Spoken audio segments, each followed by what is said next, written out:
El derecho a la libertad de expresión es quizás señalado por primera vez en la Declaración Universal de los Derechos Humanos de 1948 y normalmente hace parte de las constituciones de diversos sistemas democráticos. En Colombia se ha evidenciado una evolución histórica alrededor de esta libertad, incluso siglos antes de su tipificación como derecho fundamental. En la sociedad colonial no existía el derecho autónomo del individuo a publicar sus opiniones, y todo libro y todo periódico requería una licencia previa. Incluso establecer una imprenta requería permiso del rey. La independencia produjo una rápida expansión del periodismo colombiano y permitió el desarrollo de una tradición normativa que regulaba la materia. La Constitución de Cundinamarca de 1811 reconoció por primera vez en el país la libertad de imprenta. Sin embargo, se mantuvo una prohibición de publicar escritos obscenos o contrarios al dogma católico. En 1851 se aprobó la Ley 2100, que estableció que era completamente libre la expresión del pensamiento por medio de la prensa.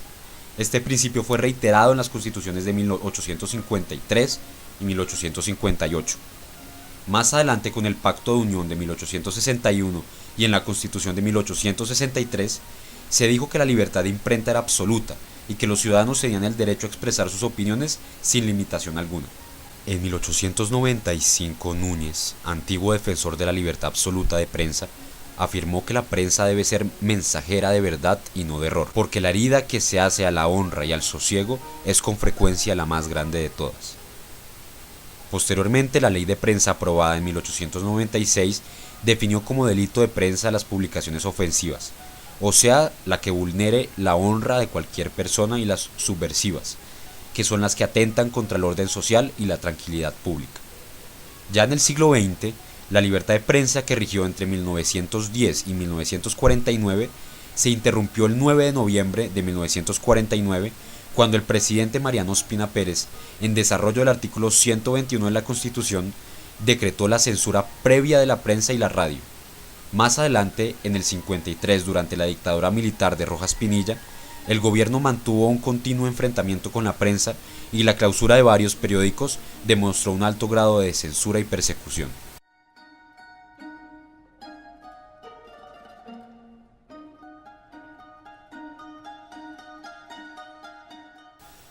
Desde el 57 hasta hoy, la prensa ha gozado de libertades legales totales frente al Estado, aunque desarrollando algunas actividades criticadas, dando información sensible sobre temas de orden público que algunas veces ayudaba a grupos ilegales en el conflicto.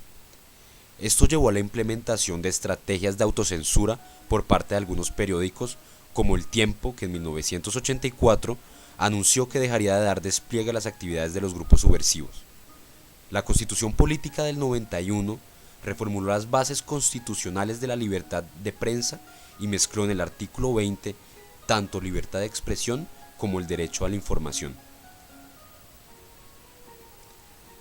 Poco tiempo después de la Asamblea Constituyente del 91, algunos elementos claves del artículo 20 serían confrontados por el presidente Gaviria, quien en 1992, bajo un estado de conmoción interior, expidió el decreto 1812, mediante el cual se prohibió la entrevista de guerrilleros y la transmisión en directo de hechos subversivos o terroristas mientras ocurrían, planteando de esta forma una interesante paradoja que nos permite arrojar el siguiente interrogante: ¿es acaso la libertad de expresión un derecho absoluto?